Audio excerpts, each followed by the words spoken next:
아름다운 사람, 찬란한 기억을 남기고 돌아가시다. 경산 전씨, 전희수님의 생을 돌이켜보면 가슴 먹먹한 그리움이 가득합니다. 님에 대한 그리움을 담아 이 기록을 남깁니다. 1924년 음력 12월 6일 물 맑고 아름다운 고장 경남 고성군 개천면 가천리에서 아버지 전현진, 어머니 김가산의 자녀로 태어나셨다. 아버지께서는 평생을 공부하셨던 선비로 항상 책을 가까이 하셨고 책 읽는 소리는 아름다웠다고 하셨다. 1941년 봄, 아버지가 이순에게 말했다. 이웃마을에 이 금수라는 좋은 신랑이 있는데 공부를 하고 싶어 일본에 갔다가 최근에 돌아왔다고 하는구나. 네가 그 집안으로 시집을 가면 고생하지 않고 잘 살 수 있을 거다. 이후 중신아비를 불러 혼인을 청하니 흔쾌히 혼인이 성사되었다. 그러나 시집을 간 후 시댁의 가세가 기울어졌고 그 바람에 집안 살림은 공공해졌으나 남편과의 사랑으로 이 시기를 이겨나갈 수 있었다 하셨다. 1942년 여름, 행복한 신혼생활 끝에 첫 딸 일선이 1946년에는 해방된 조국의 땅에서 춘길이 태어났다. 이 무렵 차츰 가세도 회복되고 남편과 함께 행복한 미래를 꿈꾸셨다. 1950년 여름, 6.25 전쟁이 발발하였다. 세상은 혼란스러워졌고 모두의 가슴에 불안이 자라났다. 7월 어느 날, 지소에 간다는 말을 남기고 집을 나간 남편은 끝내 돌아오지 않았고 함께 지소에 갔던 사람으로부터 남편의 사망 소식을 들었다. 날로 전세가 나빠지자 피난길에 올랐다. 가족들은 제를 넘어 절골로 숨어들었다. 이후 국군의 북상과 함께 마을로 돌아오니 동네가 폭격으로 남은 집 한 채 없이 싹 다 불타 있었다 하셨다. 1953년 여름, 전쟁이 끝났다. 남편도 잃고 살림마저 기울었다. 전쟁은 그렇게 모든 것을 빼앗아갔다. 죽고 싶어도 자식들 생각에 죽지도 못했다. 하루하루 눈물 삼키며 미치도록 일을 했다. 후에 이때를 회상하시며 밤낮으로 일을 했었다. 해 뜨기 전에 밭에 나가고 어둑어둑해져야 집에 왔었지. 춘길이나 일순이 돌볼 틈이 어딨노.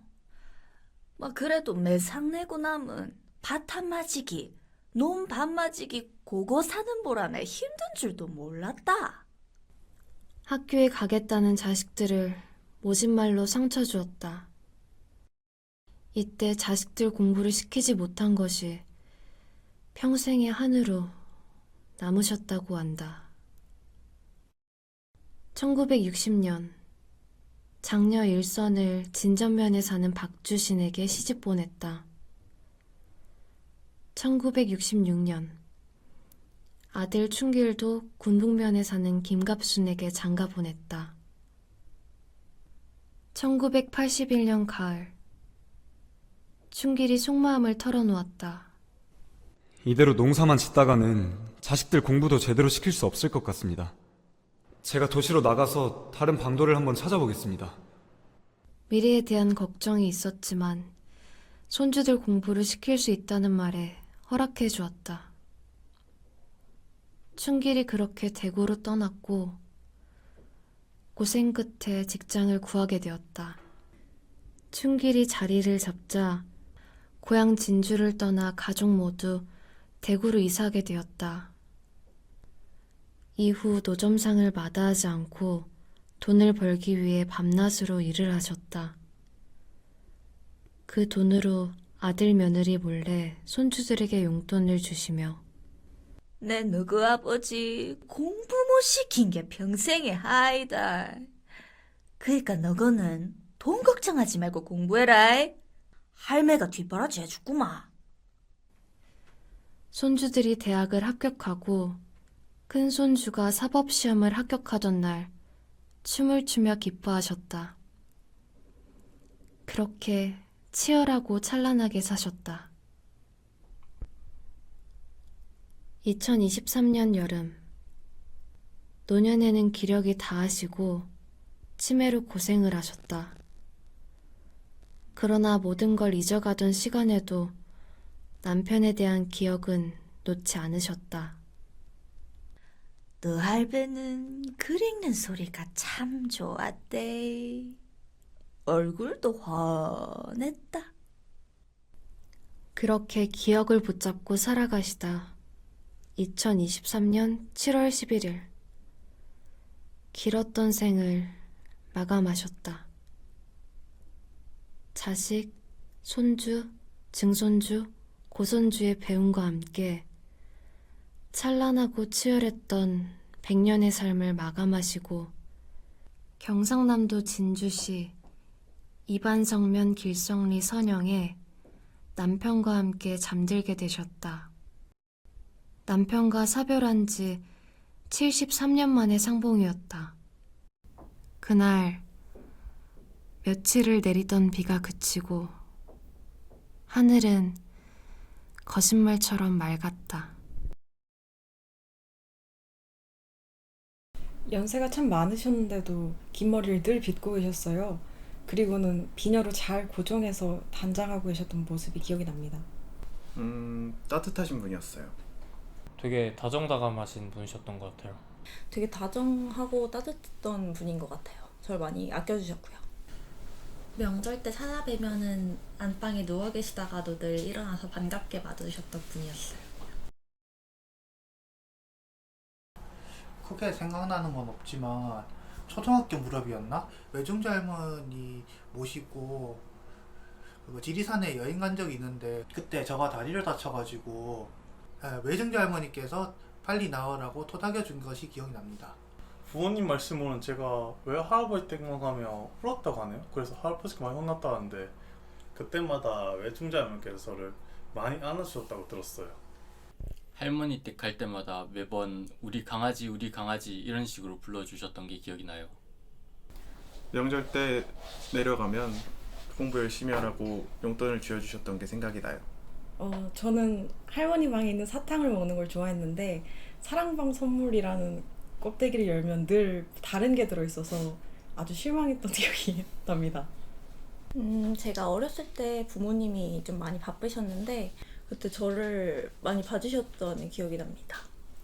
명절날 세뱃돈 받던 거? 아빠가 세뱃돈 더 달라고 장난치시고.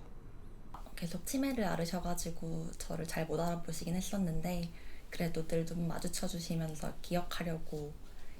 맨날 대구 갔을 때 왕할머니께서 제가 누군지 몰라보심에도 불구하고 계속 반겨주셨어요.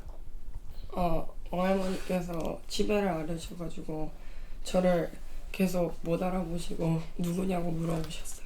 수정이 아들이에요 라고 계속 말했어요. 왕할머니가 되게 좋아하시더라고요. 이유는 기억에 남는 게 있을까?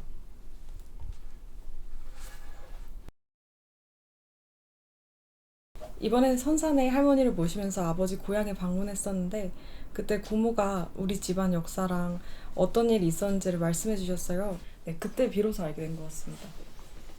아니요, 전혀 몰랐어요. 그 전까지는 사실 그렇게까지는 잘 알지 못했던 것 같고.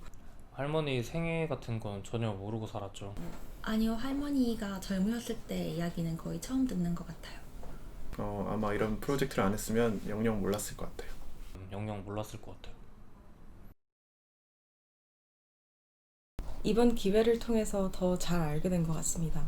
이번 기회에 새로운 것들을 많이 알게 되어서 뜻깊었던 것 같습니다. 외중주 할머니께서 많이 편찮으셔서 대화를 많이 못해서 어떻게 살아오셨는지 몰랐는데 이번에 대해서 많이 알게 되었는 것 같아요.